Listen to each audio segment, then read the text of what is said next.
Salut à tous, on se retrouve pour une nouvelle vidéo sur After Effects. On va faire un time freeze. Qu'est-ce que c'est un time freeze? Un time freeze, c'est tout simplement un gelage d'image. Ça donne cette image comme tu peux le voir. C'est vraiment tout simple à utiliser. Vous avez juste à faire des calques et à les dupliquer à l'infini. Pour cela, tu dois créer une nouvelle composition. Donc tu fais composition, nouvelle composition. Là, tu la mets en fonction de la vidéo. Donc si ta vidéo est en Full HD, tu la mets en Full HD. Si elle est en HD, tu la mets en HD. Tu la renommes si tu veux. Je vais mettre sculpture main 1. Je mets 30 secondes de vidéo et je le mets en couleur arrière-plan noir. Et voilà, tu fais OK. Maintenant, tu dois importer la vidéo. Tu fais pomme I ou CTRL I parce que moi je suis sur Windows et tu sélectionnes la vidéo, tu fais ouvrir. Moi c'est déjà fait donc je vais pas le faire. Tu sélectionnes la vidéo, tu la glisses dans la timeline. C'est trop zoomé, tu ajustes la vidéo si c'est trop court comme ceci en restant appuyé sur Shift pour pas perdre les dimensions. Là, comme la vidéo ne prend pas toute la largeur de la timeline, tu rétrécis ça avec Shift aussi pour que ça soit magnétisé. Tu fais clic droit, raccorder la comp à la zone de travail et là c'est parfait. Ensuite, tu sélectionnes le calque, tu l'avances et si tu veux que ça commence à partir de là ta vidéo, tu coupes à partir de là parce que le début c'est un peu chiant. Voilà, à partir d'ici, moi je vais couper, hop, toujours avec Shift. Là, je rétrécis et là je fais raccorder la comp. Voilà, tout simple. Ensuite, tu dupliques en faisant CTRL D et tu avances ta vidéo jusqu'au premier point clé où tu as envie de geler l'image. Donc moi, ce sera à ce moment ici. Shift, voilà. Tu fais clic droit, instant, geler l'image. Ou tu vas dans calque, instant, geler l'image, pareil, même principe. Tu crées un masque, donc tu fais G pour le raccourci, ou tu vas en haut et tu sélectionnes G, voilà. Tu zoomes, donc soit en appuyant sur Z ou soit en allant sur la loupe. Hop. H c'est pour se déplacer dans l'image, donc même principe. Tu appuies sur G pour avoir l'outil plume et tu contournes la zone que tu as envie de geler. Voilà, tu fais ça en mode rapide. Enfin en mode rapide, toi tu t'appliques. Moi je fais ça en mode rapide pour pas perdre trop de temps sur la vidéo. Tac. Donc, bien sûr il faut prendre tous les contours, hein. Moi je le fais en mode rapide. Tac. À la fin je mettrai le rendu que j'ai fait de la vidéo de base et tu verras ce que ça donne en gros à la fin, mais c'est sympa quand même.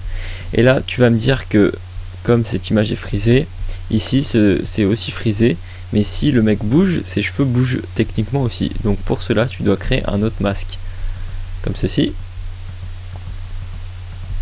justement pour que ses cheveux bougent aussi et pour pas que ça fasse un truc étrange. Donc là tu peux dézoomer pour voir bien ce que tu as fait. Je vais dézoomer encore un peu, voilà, H. Et là tu mets sur play où tu fais une prévisualisation avec ton pavé numérique, tu appuies sur le 0. Donc là c'est là que je vais pas le faire. Première image gelée et voilà.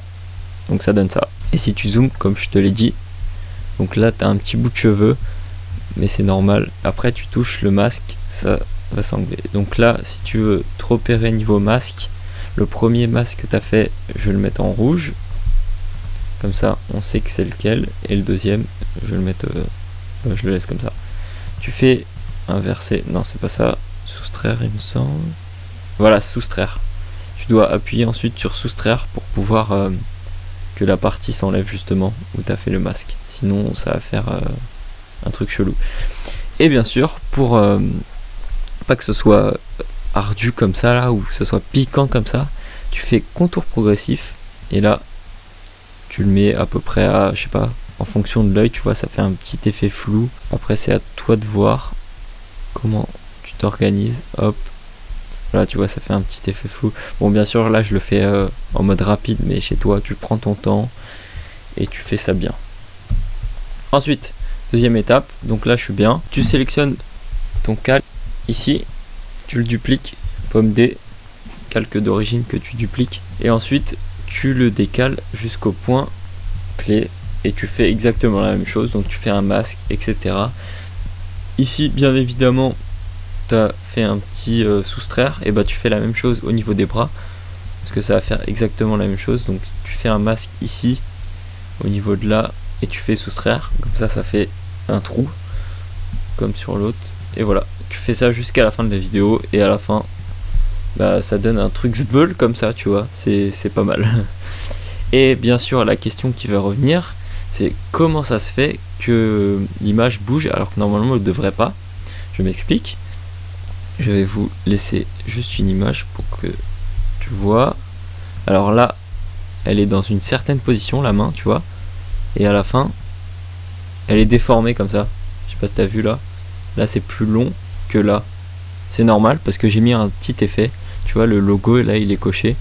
Et c'est un effet turbulence et il est assez complexe. Je t'invite à regarder les autres tutos. Moi j'en ferai pas un dessus, je ferai juste aspect général de la vidéo quoi. Une fois que tu as fini tous tes calques, tu peux faire un petit scope comme j'ai fait, même si c'est pas un vrai scope, c'est un faux scope.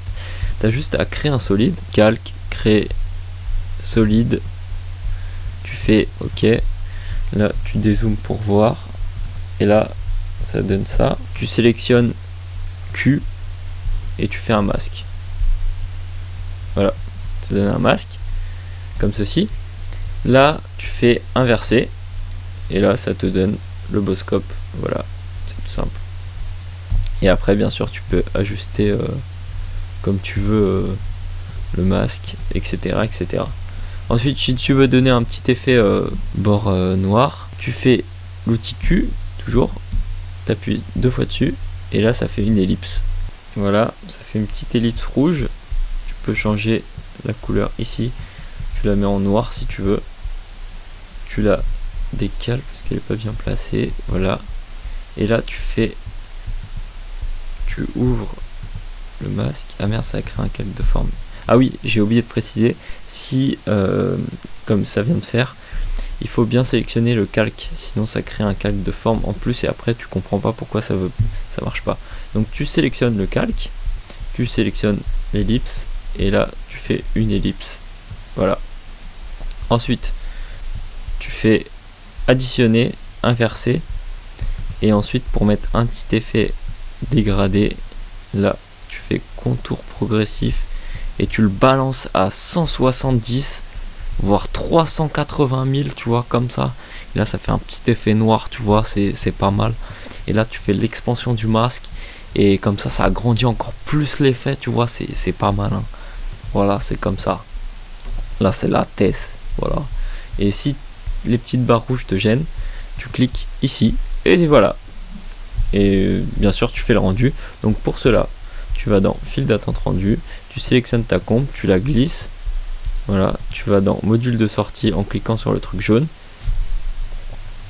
Tu mets QuickTime, si tu aimes bien QuickTime, sinon tu mets autre chose. Moi perso je mets toujours QuickTime. Ensuite tu vas dans option de format là, tu choisis le codec que tu veux. Moi je prends toujours H264 aussi. Après c'est toi qui vois. Tu mets la qualité à 100% si tu veux. Et si tu as du son et que tu n'as pas envie de le perdre, tu coches la sortie audio. Voilà, tout simple. Le reste tu touches pas. Tu fais OK. Et ici destination, tu choisis où tu veux destiner ta vidéo. Je sais pas si ça se dit. Où tu veux la déposer. Donc bureau, ordi, etc. Tu la renommes bien et voilà. Tu fais enregistrer. Et c'est bon. Ensuite tu cliques là pour le rendu. Et à la fin du rendu tu entendras un petit bip. Et c'est bon. C'est OK. Ensuite tu vérifies si ta vidéo a marché. Donc tu l'ouvres et normalement ça a marché. Et bien sûr avant de quitter After Effects, tu sauvegardes ton projet. Moi ce que je te conseille, c'est que tu devrais le sauvegarder toutes les, je dirais 5 minutes maximum, parce que au cas où si ça plante, on sait jamais, tu seras au moins sauvé et t'aurais pas tout recommencé depuis le début. Voilà, petite explication de Nico. Yes. Donc sur ce tuto s'achève, j'espère qu'il t'a plu, j'ai fait au plus vite.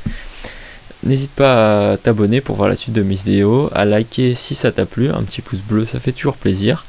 Et partage, fais-moi connaître, etc. Je te fais confiance, man. Ok. Et aussi, je réponds à un commentaire en live. Une Julie qui m'a demandé une vidéo de mix. T'inquiète pas, ce sera bien pour bientôt. Mais ce sera sur mon autre page, pas sur celle-là. celle qui est à droite où il y a écrit DJ Papix. Voilà, j'espère que j'étais clair, plus ou moins. Si tu as des questions ou des tutos que tu veux que je fasse, tu me les écris dans les coms ou tu me les envoies, même si t'as pas mes coordonnées. Non, je rigole. Tu les écris dans les coms et je ferai au mieux pour te les faire. Voilà, j'espère que ça t'a plu et salut!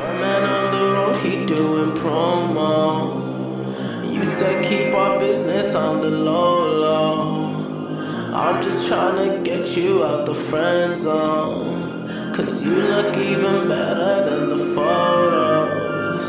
I can't find your house, send me the info. Driving through the